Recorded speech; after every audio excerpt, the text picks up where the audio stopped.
ओम शांति।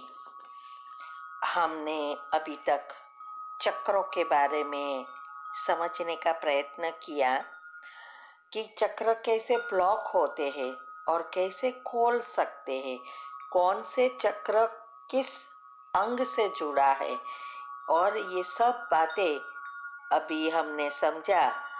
आज से हम इस नाड़ियों के बारे में समझेंगे कि ये ईड़ा, पिंगला और सुषुम्ना नाड़ी, तीन जो मुख्य नाड़ी और उनसे जुड़ी हुई बहुत नाड़ियां हैं जो सारे शरीर को संचालित करती है। हमारे शरीर में लगभग 72,000 नाड़ियां हैं। इसमें तीन मुख्य नाड़ी हैं, 22 दाहिनी साइड और मध्य ईड़ा, पिंगला और सुषुम्ना से निकलती है।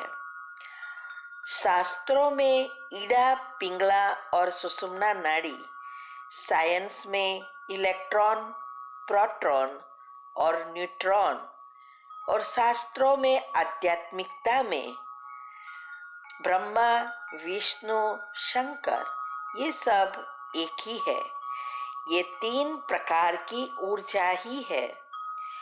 ये हम आत्मा की अवस्था है और एनर्जी है। इस तीन एनर्जी से ही एटम बनता है और एटम से दुनिया की सारी चीजें बनती है, और ये हमारे संकल्प पर आधारित है। जैसे मछली समुंदर के अंदर रहती है, वैसे ही हम आत्माएं इस परम ऊर्जा के अंदर होते हैं, जिसको यूनिवर्सल सबकॉन्शियस माइंड कहो या कॉस्मिक पावर भी कहते हैं। और हम आत्माएं उससे ही जुड़ी है, क्योंकि हम आत्मा उस ऊर्जा से बने हैं। इसलिए उसके बाहर निकलकर देखने का कोई उपाय नहीं है, पर हम उदाहरण से समझ सकते हैं।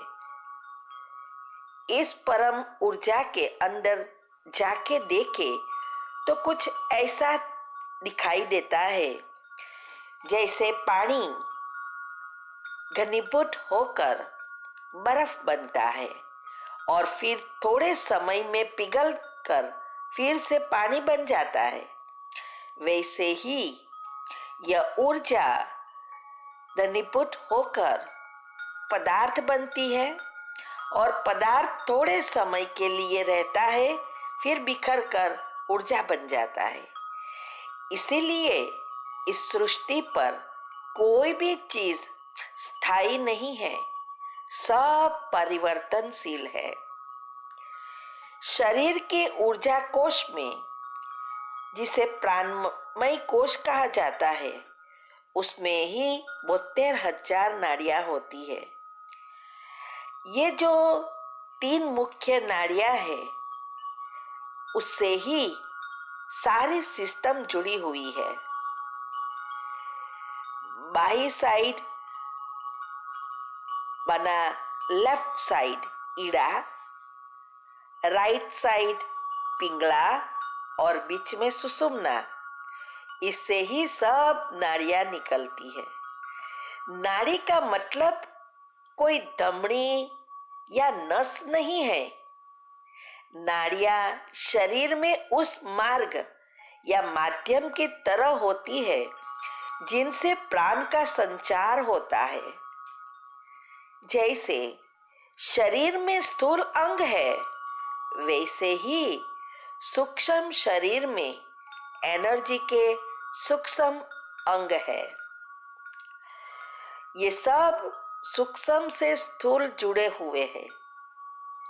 तो जो स्थूल में दिखाई देता है वही चीज सूक्ष्म में होती है।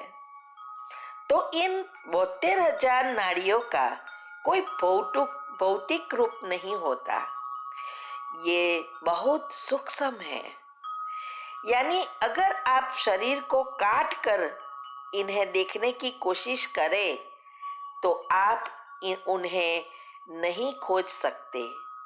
लेकिन जैसे जैसे आप अधिक सजाग होते हैं, आप देख सकते हैं कि ऊर्जा की गति अनियमित नहीं है। हम उसे संकल्प से अनियमित बना देते हैं। वह तय रास्तों से ही गुजर रही है और रिदम से चलती है। प्राण या ऊर्जा ये 72,000 अलग अलग रास्तों से होकर ही गुजरती है। मनुष्य के दोनों नासिका छिद्रों से एक साथ श्वास प्रश्वास कभी नहीं चलती है। कभी वह बाई साइड तो कभी दाई नासिका छिद्र से श्वास लेता और छोड़ता है। बाई माना लेफ्ट साइड नासिका छिद्र में ईड़ा यानी चंद्र नाड़ी है और दाई राइट साइड नासिका में उस छिद्र में पिंगला नाड़ी यानी सूर्य नाड़ी स्थित है। इनके अलावा एक सूक्ष्म नाड़ी भी होती है जिससे श्वास की रिदम सेट होती है। उसके लिए ध्यान योग माना राजयोग जरूरी है। सुषुम्ना नाड़ी एक्टिव होती है, तब हम सहस्त्र चक्र तक पहुंच सकते हैं और अंतमति सुगति कर स्वर्ग में जा सकते हैं। स्वर्ग के लिए जरूरी है राजयोग। इससे ही हम आत्माएं परमात्मा से जुड़ सकते हैं, संचित कर्म भस्म कर सकते, संस्कार परिवर्तन कर सकते हैं, देवता बन सकते हैं और स्वर्ग के लायक बन सकते हैं। प्रत्येक 1 घंटे के बाद यह श्वास नासिका छिद्रों में परिवर्तित होती रहती है। चंद्र नाड़ी से श्वास प्रश्वास प्रवाहित होने पर वह मस्तिष्क को शीतलता प्रदान करती है। चंद्र नाड़ी से ऋणात्मक माना नेगेटिव ऊर्जा प्रवाहित होती है। जब सूर्य नाड़ी से श्वास प्रश्वास प्रवाहित होती है तो शरीर को ऊष्मा प्राप्त होती है यानी गर्मी पैदा होती है। सूर्य नाड़ी से धनात्मक पॉजिटिव ऊर्जा प्रवाहित होती है। ऊर्जा की गति अनियमित नहीं होती है। हम बना देते हैं हमारी जीवन शैली को बदलकर।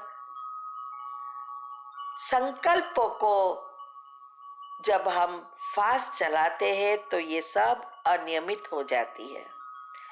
जब हमारे विचारों की गति फास्ट हो जाती है तब हमारी श्वासों की गति भी फास्ट हो जाती है और इससे हमारे और परमात्मा की रिदम दोनों में तफावत आ जाता है। तो ये रिदम चेंज हो जाती है।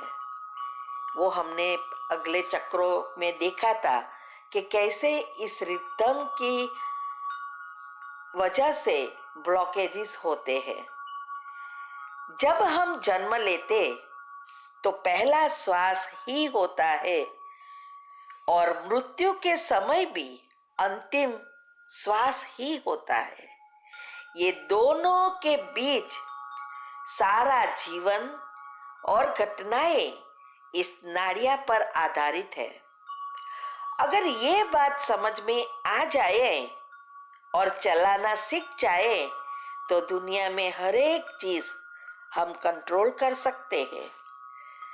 सफलता या अच्छा काम के लिए अगर जाते हैं तब जो नाड़ी चल रही है वो पांव घर से बाहर पहले रखना है और जहां जाते वहां भी वही पांव पहले रखना है।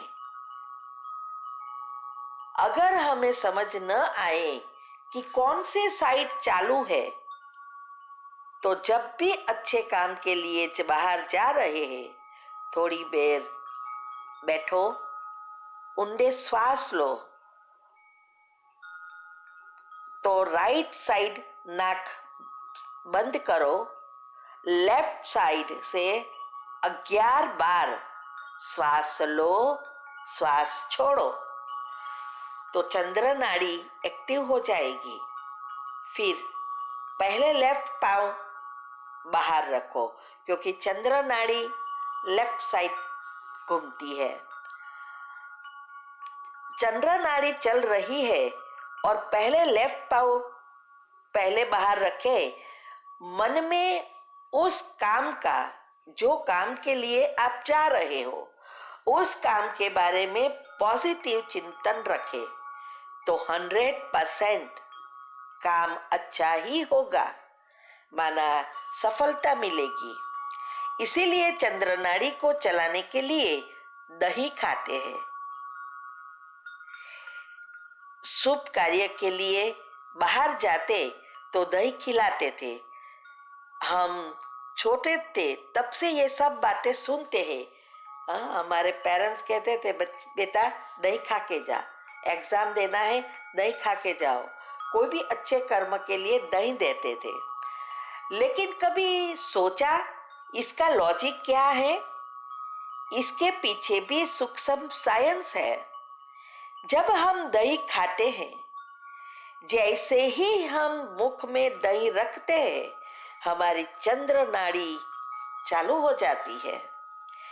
ऐसे ही जब सूर्य नाड़ी चल रही हो और पढ़ाई करो, तो मुश्किल से मुश्किल टॉपिक भी अच्छी रीति समझ में आएगा और याद भी रह जाएगा। इसीलिए कहते हैं, जब भी पढ़ाई करने बैठो तो 21 बार लेफ्ट साइड का नाक बंद करो, राइट साइड से ही सांस लो और छोड़ो, और सोचो मेरी याद शक्ति बढ़ गई है। जो भी मैं पढ़ती हूँ व पढ़ता हूँ, वो सब मुझे याद रहता है। समय पर जरूरत पड़ने पर बाहर आता है, तो सब याद रहेगा और बच्चे भी एग्जाम में पास हो जाएंगे। ये ईड़ा, पिंगला और सुषुम्ना नाड़ी हमारा स्वभाव भी बताती है। जब ऊर्जा ईड़ा नाड़ी से बहती है, तो व्यक्ति स्वीकार करता है, तो ऐसा ही कार्य करता है। ईड़ा का मतलब है स्वीकार भाव वाला स्वभाव।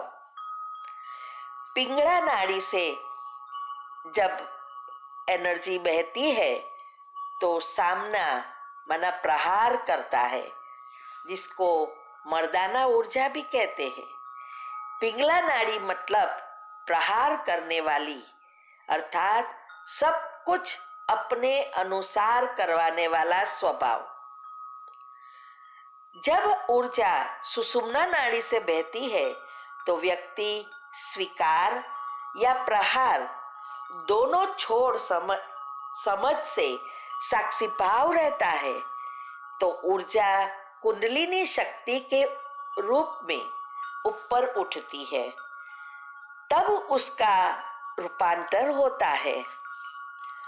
सुषुम्ना माना समझ कर चलने वाला स्वभाव, साक्षी भाव, ज्ञान योग साधना करते हैं। परमात्मा से जुड़कर एनर्जी लेके ब्लॉकेजेस भी खोलते हैं। इसी अवस्था में साक्षी दृष्टा अवस्था, इसमें ही हम कर्म को परिवर्तन कर सकते हैं। इसीलिए परमात्मा आके हमें हमेशा कहते हैं, बच्चे हर एक परिस्थिति में साक्षी भाव रहो। ड्रामा का ज्ञान और कर्म की गति को उपयोग करके अपने सब एनर्जी को या कर्म को अच्छे में परिवर्तित कर दो। तो अभी ये एक पार्ट पूरा हुआ।